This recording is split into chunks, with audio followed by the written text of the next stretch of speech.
So guys, dito ta sa loob sa aming bahay. So, magwawalis tayo dito sa loob.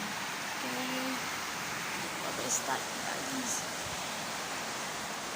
Yes. Tsaka guys, dito mga porcelain namin. Dito, dyan nakalagay ang mga porcelain. Hindi tayo kasi baka mabasag pa yan.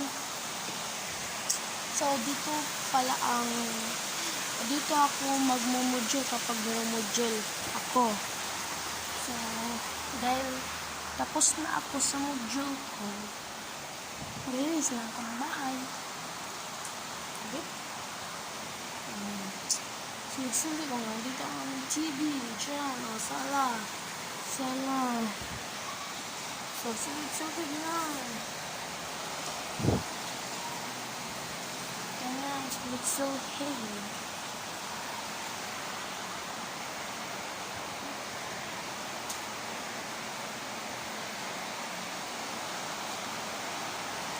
So, malapit na tatapos. So, okay guys. Tapos na pa. Thank you for watching guys.